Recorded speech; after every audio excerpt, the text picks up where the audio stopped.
What's going on, guys? This is Livin here. I'm going to show you guys some 49-0 Tsaritsyn gameplay. You're going to see me do this all with the Villa Perosa Elite class on this map. And yeah, we definitely pretty much control the game throughout the whole entire game. Basically, from the start. Yeah, I think we might have a little bit of a problem here, Dice. Definitely gonna kind of try to go through the map and how I feel about it, but go probably to the deeper root of the problem of why we're having situations like this. I am gonna kind of give my feel though on if this map doesn't get changed up too much, how you're probably gonna want to play it. And I would recommend, if they do keep the elite classes on, there being the Flame Trooper and the Villa Perosa elite classes, you're gonna want to run up to the elite class of the Villa Perosa and grab that one first.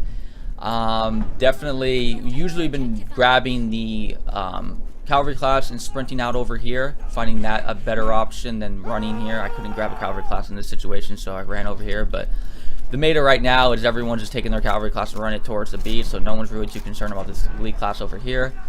But I feel like it's definitely, you want to utilize it just because of the fact that even if your team doesn't get B, which in this situation my team is able to get B, but even if they're not, you're able to come over here and flank over here by C.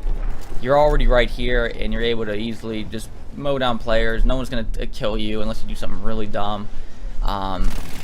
This is not going to happen, and they're not going to realize it until it's too late, because the enemy team's going to be so focused on B, and they're going to be seeing C, and they're not really going to want to go to attack C. They see C being attacked, and everyone's going to want to really be focused on B. You're easily going to be able to pick off C over here. So, you know, if you're swanning on this side, and you go up and pick up the Villa Perosa, I would just then jump back on my horse to make up that little extra distance. That's a little bit to get to A, and do the exact same thing over to A. And you're able to hold that down if, again, your team's not able to grab B. In this situation, my team's able to grab B, and so I'm able just to kind of flank from behind and control all the players who are now going to spawn down over here by C and to try to push up over here by B, and give my team some room to get out of B and start pushing down over here by C. So again, all this stuff is I'm doing definitely on purpose. I am trying to go as hard as I can just to see like what really is going on in this map, because probably about half of my games I'm having is where we are controlling the game and we are pushing and controlling C and pushing them all the way back down to their spawn, and that's not even with using the Villa Perosa. So now that I have been trying to use the Villa Perosa, I had a game like this, and I could have probably had more games if I wasn't really trying to, you know, see how much I can push the weapon in certain situations and whatnot. So when it comes to the elite classes though, and how they're going to want to balance this out, I don't know if even going on the route of trying to add maybe the MG08 would be a better option in balancing this weapon out instead of using a Flame Trooper class, just because the MG08 has such a high magazine power, and because of that, even though its rate of fire to get going to its accuracy takes a little bit of time, that weapon I think would be way worse than this one, just because it would just completely, you could just stand up on top of B and get up there and just mow down a whole field outside with that weapon. It would be devastating. And so as much as this weapon is the best elite class, even against other elite classes, right? You take this elite class and you try shooting up against the MG08 or the Trench Raider, you'll immediately mount them. This is by far the most powerful elite class there is. The magazine capacity of this elite class is not as high, and because of that, I can only really battle about 2 or 3 enemies at a time when I'm dealing with this until I have to reload and pull back. When it comes to the MG08, you can completely lay down a whole field and just mow down, you know, 8 or 10 enemies, right? And you know, I have even a clip of this where you'll see on Fort de Vaux, and I'll link an annotation if you want to see about this. I flanked from behind on Fort de Vaux with this MG08, and I just mow down a whole enemy team. They can't do nothing. There's nothing they can do. And imagine, especially this map, want to be very centric focused on one spot, which is B. It would be the worst elite class on it. This elite class would be completely OP on that map. So kind of how Dice kind of do these things with the elite classes. There's some elite classes that do very much help you on that map. I've noticed that the MG08 on Fort de Vaux is a very helpful elite class on that map. The Trench Raider class on Novel Knights is another elite class on that map. So if this elite class ends up being on this map, I'll probably make a video when it comes out on the retail version. One of my videos I always title, "Please grab this weapon," because it's definitely going to be a weapon that will definitely help you on the map. So But yeah, let's go into probably the more real issue of why we're having issues like this, because again, we feel like we're back in Sinai here, and even, as much as this team right here is trying to push and grab B, they're not going to be able to grab B, and we're basically going to be able to hold them down here the whole time. As much as this is an awesome spear on the enemy team's part, that was epic right there. Almost makes up for all of this going on right now. Almost. It just shows how bad kind of this is, and how much is not even fun on, you know, on the winning team part. You know, I'm not a big fan of these type of games at all. As much as I like winning, I think the objective of the game is to win, right? I would rather have games where it's like 1,000 to 800 or 900 or something like that. I wouldn't say the 1,099 victories, just because man, this can kind of stressful. When you get a lot of those, they're not as fun. You know, I like winning and having a bit of a battle, but you're kind of in control the whole game, where you're gonna win unless you do something really, really dumb. Those are kind of more fun, I guess you could say. Just kind of just my opinion on it. You know, I don't really like the really close ones, because they can get kind of intense, you know, and you get really kind of stressed out a little bit from them. And yeah, I just feel like the deeper issue coming to all this is definitely going to be team balancing, and that's going to be really just the deep core issue behind these. We're back at Sinai again, and I think the bigger issues, it's definitely going to be not them changing up the map, because what's going to end up happening then is, with them changing up the map now, it's going to, and I've heard this where people wanted the map changed, and I'm not against it. I do think it would solve a lot of the issue of the spawn trapping coming over here, but what's going to cause is going to cause less of a focus around B, which is what you could tell the designers of this map wanted to do, which was make it this really epic battle around the cathedral, which is what it is. In some games I've had it where, you know, we had a 900 to 1,000 gameplay end score, where it was just a huge battle around B, and it was fun. That was fun. Even when you lose, it was still fun. You know, it's not fun at all when it's just the complete destruction. We hold down the whole enemy team, the game ends in, you know, 12 minutes or whatever, and you know, the enemy team is not able to do anything. And you know, it's definitely, and you know, what they're going to try to do is most likely we'll try to fix the map and give some other pathways on the map, but more pathways on the map to get yourself out of the spawn is going to make people less centric to want to go to B, and less of a battle towards the B, and they're going to want to loop all the way around more and go down towards the C.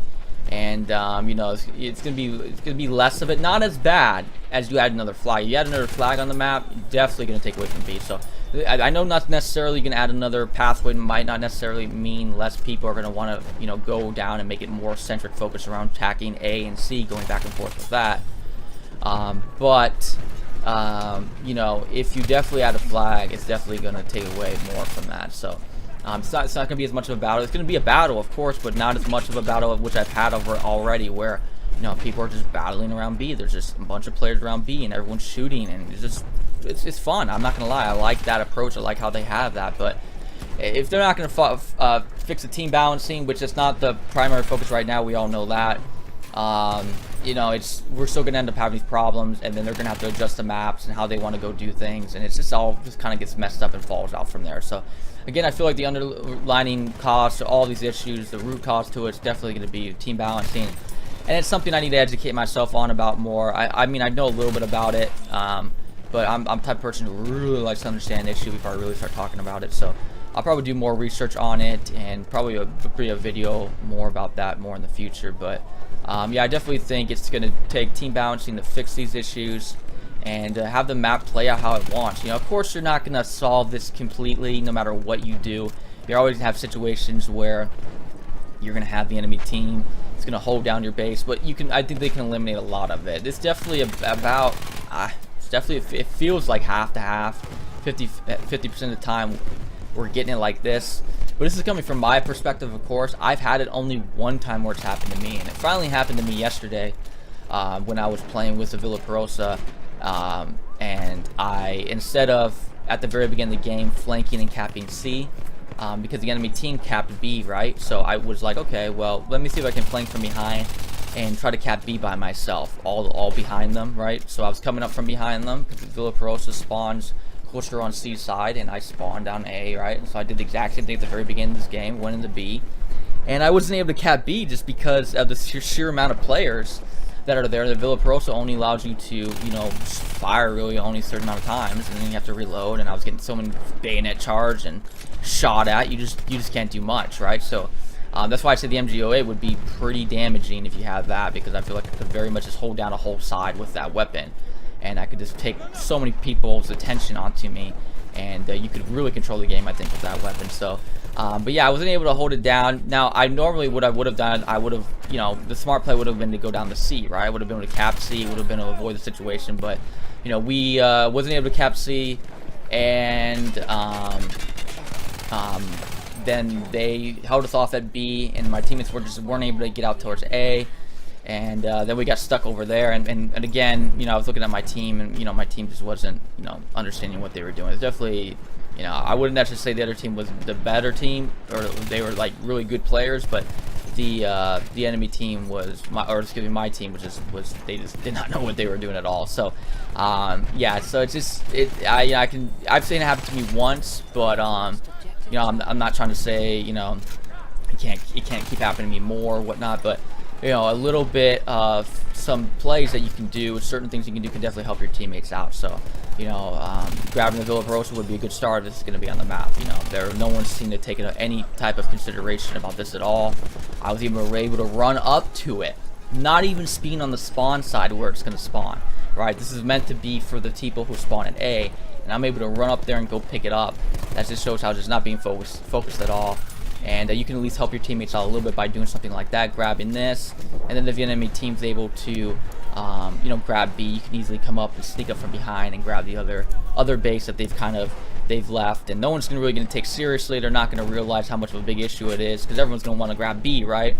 And you can kind of alleviate that stretch around B, have your teammates grab C, and it's going to cause them to have to leave B, because they're going to have to, attack one of these other flags over here. So I feel like that's going to be a little bit more of an option for you if you want to help your team out a little bit. And again, it's going to come down to team balancing. Now, I'm seeing no smokes being thrown at all right here. As much as that was a respectable effort from the tank to come out and try to get on the flag, he wasn't able to do much. But there's no smokes being thrown at all by the enemy team, and that's just not helpful at all. But yeah, speaking of the tanks, so I do like how the tanks are on this map, though. They kept it to the land ships and not to the other type of flanker tanks or infantry kind of focused tanks. That the land ships are not probably the best to deal with a bunch of infantry players. So I do like that approach that they did with it. And I think that's a good way to keep it, where you can be effective with a tank, but you can't really control the whole game with it. That's why I think a little bit what they're trying to do a little bit with the elite class, as much as the Villaprosa is kind of getting there. It could get there depending, just kind of, you're going to see it kind of in this game where you're going to think like this might be too much, but this is the only game I've had so far. I've had moments of it. And so I think if you get a really good player who's realizing what to use this really well, you can, really begin to use this and utilize it and really control the game with it. But it would be nothing like you would have with the MG08 on this map. So, and then with the Trench Raider kit, I don't even know. I haven't really thought about the mechanics with that on this map, but more or less, I'm not sure how well it feels on the map to have the Trench Raider class on the name of the Tsar. I just don't know how much that feels like, if that just feels right. It's not really much trench warfare going on here. So but yeah, so yeah, I definitely do like how they're doing it with the tanks. So I think they hit it with the tanks right. Elite classes might be a little bit too much, but I mean, the only way I think where they would go to fixing this would probably just be maybe taking them off the map. I think if they want to go to safer route, would be probably to take it off. But at the end of the day, I don't think the best way to fix any of these problems would be necessary to take the Villaprosa out. I think the best way, or changing up the map and giving new turns or adding more flags or whatever like that, I think the best way is going to fix it is just doing team balancing. You do team balancing, you're going to solve all these issues, I think, and you're going to have a lot less of these chaotic moments where people are feeling like it's this weapon or it's this map, and it's really not that. It's really just your team. It's the team balancing, and it's just having an imbalance between more seasoned players against other new players, and just not, utilizing the right strats to the right type of game, or the right stats, excuse me, to the right type of game style, and calculating those things up better to balance the teams up much better than what they are doing right now. So You know, you could even see in the game there, they couldn't even get too much of a full team on the enemy team. I know a lot of players were leaving, that's what was happening, but that's just kind of the trickle-out effect of not having, you know, a good start at the very beginning of the game where it's an equal amount of players, and yada yada yada. I could keep going on. I don't want to end in the whole day on a terrible bad note. The map in itself, it absolutely looks great in my opinion when it comes to the cathedral in the very beginning. I'm definitely excited to play this map regardless. If it don't even change things up, hopefully you guys realize to hopefully take advantage of the Villa Perosa, because I do think that's going to be a very utilized elite class on the map. So, but that's basically my little 2 cents for this map. Just wanted to give you guys a little bit of my perspective on that. Thanks again for watching, guys. I am Livin, and I will catch you guys again later. Peace.